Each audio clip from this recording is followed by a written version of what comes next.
Assalamualaikum warahmatullahi wabarakatuh. Alhamdulillahirabbil alamin wassalatu wassalamu ala rasulullahu ajmain.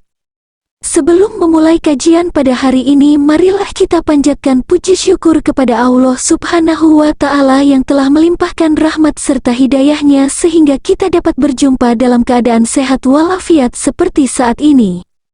Sholawat beriringan salam semoga selalu tercurah kepada Rasulullah Muhammad sallallahu alaihi wasallam. Allahumma sholli ala Sayyidina Muhammad wa ala ali Sayyidina Muhammad. Semoga kita semua selalu diberikan kesehatan, ilmu yang bermanfaat dan rezeki yang melimpah. Amin amin ya rabbal alamin. Sahabatku yang dicintai Allah, dalam kesempatan kali ini kita akan membahas tentang keajaiban istighfar. Sebelum kalian melanjutkan menonton video ini, alangkah baiknya jika kalian menekan tombol subscribe dan juga menyalakan tombol lonceng supaya kalian mendapatkan update video dari channel ini. Sahabatku yang dicintai Allah, ternyata tidak hanya untuk memohon ampunan, kalimat zikir yang sering diucapkan Nabi Muhammad ini juga memiliki banyak keutamaan. Di waktu tertentu saat selesai salat atau di sela-sela waktu dianjurkan memperbanyak istighfar. Lafaz istighfar merupakan salah satu zikir untuk memohon ampun kepada Allah. Biasanya setelah salat, umat muslim tidak akan melewatkan untuk mengucapkan kalimat astagfirullahaladzim tersebut. Harapannya, istighfar mampu menghapuskan dosa-dosa yang diperbuat. Ternyata, tidak hanya untuk memohon ampunan, kalimat zikir yang sering diucapkan Nabi Muhammad ini juga memiliki banyak keutamaan lain jika diamalkan. Kisah-kisah berikut menceritakan bagaimana ajaibnya amalan istighfar dalam kehidupan, mulai dari kisah pedagang roti yang ingin bertemu dengan Imam Ahmad, hingga nenek tua renta yang mengharapkan pertolongan dokter untuk menyembuhkan cucunya. Bagaimana kisahnya? Mari kita saksikan bersama. 1. Kisah ajaib pedagang roti. Imam Ahmad rahimahullah merupakan salah satu ulama mazhab 4 yang namanya masyhur hingga saat ini. Pada zamannya, ia begitu dielu-elukan oleh banyak orang. Dalam sebuah kisah yang ditulis Imam Al-Jauzi rahimahullah dalam buku tentang Imam Ahmad, dikisahkan bahwa saat sang imam memasuki usia senja, beliau begitu ingin pergi ke negeri Syam. Namun anehnya Imam Ahmad sama sekali tidak memiliki tujuan yang jelas kenapa ia ingin pergi ke tempat itu, padahal ia harus menempuh perjalanan jauh dari kediamannya di Baghdad menuju Syam. Sesampainya di Syam, Imam Ahmad berhenti untuk menunaikan salat zuhur. Tidak ada yang mengenalinya, mengingat zaman dahulu teknologi tidak secanggih saat ini. Ia menunggu di masjid tersebut hingga menjelang salat asyar. Setelah asyar, sang imam membaca Al-Quran untuk menunggu waktu maghrib dan isya. Setelah habis malam, Imam Ahmad kemudian ingin tidur dan beristirahat di masjid tersebut. Namun penjaga masjid tidak mengizinkan ia tidur di sana. "Wahai Syekh, Anda tidak boleh tidur di sini. Ini peraturan, silakan pergi," kata penjaga. Namun Imam Ahmad menolak. "Saya musafir, saya ingin istirahat di sini," jawab sang imam. Namun sang penjaga tetap menolak dan memintanya untuk keluar, lalu kemudian mengunci pintu masjid. Setelah penjaga tersebut pergi, Imam Ahmad kembali beristirahat di pelataran masjid. Tapi, sang penjaga kembali datang dan lagi-lagi mengusirnya hingga mendorongnya menuju ke jalanan. Lalu ada tukang roti yang rumahnya tidak jauh dari masjid. Melihat kondisi tersebut, tukang roti tersebut memanggilnya. "Hai Syekh, kemarilah beristirahatlah di tokoku." Kemudian Imam Ahmad masuk ke toko roti tersebut. "Rumahku tidak jauh dari sini. Ini toko rotiku. Di belakang sana, ada ruangan untuk beristirahat. Beristirahatlah malam ini dan besok pagi engkau bisa melanjutkan perjalanan lagi." Setelah masuk ke toko tersebut, Imam Ahmad kemudian memperhatikan aktivitas sang penjual roti, dan ada satu hal yang paling menarik perhatian beliau dari lelaki ini, yakni ucapan zikir dan doa istighfar yang terus meluncur dari mulutnya tanpa putus sejak awal ia mulai mengerjakan adonan rotinya. Imam Ahmad yang kagum lalu bertanya, sejak kapan Anda selalu beristighfar tanpa henti seperti ini? Ia menjawab, sejak lama sekali, ini sudah menjadi kebiasaan rutin saya, hampir dalam segala kondisi. Lalu Imam Ahmad bertanya lagi, lantas apa hasilnya? Iya, Allah mengabulkan semua permintaanku, jawabnya. Lalu apa permintaanmu yang belum dikabulkan Allah? Tanya sang imam. Si lelaki saleh ini pun melanjutkan jawabannya dan berkata, sudah cukup lama saya selalu berdoa memohon kepada Allah untuk bisa dipertemukan dengan seorang ulama besar yang sangat saya cintai dan agungkan. Beliau adalah Imam Ahmad bin Hanbal. Allahu Akbar, karena istighfarmu lah Allah SWT mendatangkan saya datang ke kotamu ini tanpa alasan yang jelas. Karena istighfarmu lah marbot masjid melarang saya tidur di masjid. Karena istighfarmu lah engkau menawarkan aku istirahat di tempatmu. Sayalah Ahmad bin Hanbal. Masya Allah, Allah SWT mendatangkan Imam Ahmad ke rumahnya karena istighfarnya. 2. Ajaibnya istighfar seorang ibu. Kisah selanjutnya belum lama terjadi yang bercerita tentang seorang ibu yang berada di tinggal wilayah Kashmir. Ibu ini memiliki anak perempuan yang memiliki penyakit tulang.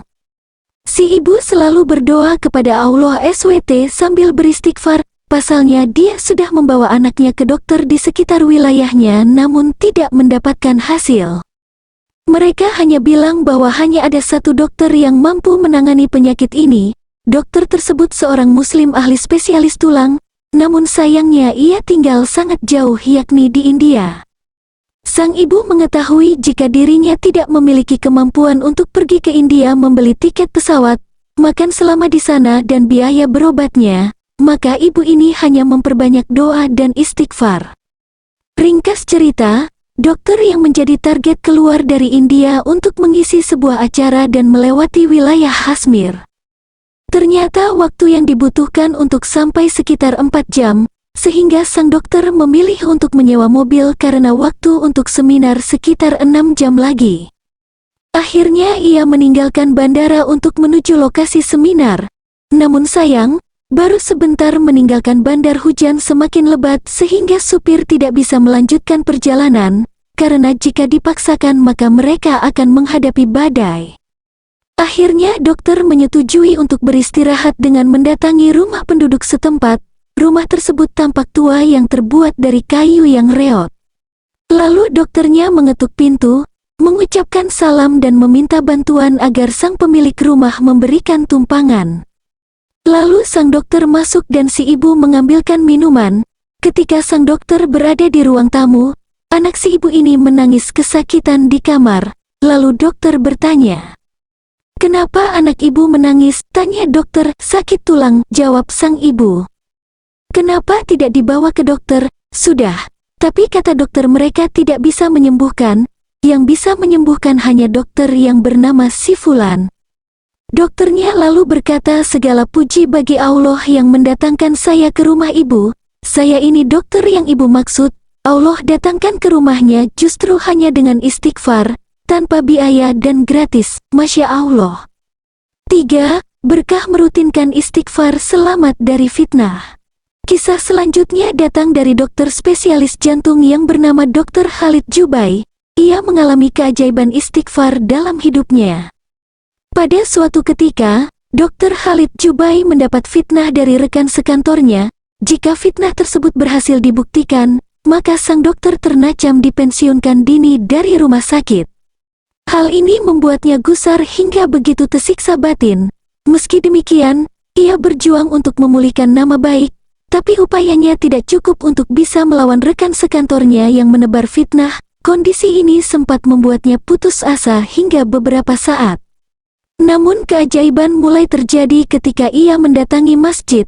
Setelah salat, ia teringat sesuatu yang mengubah pemikirannya.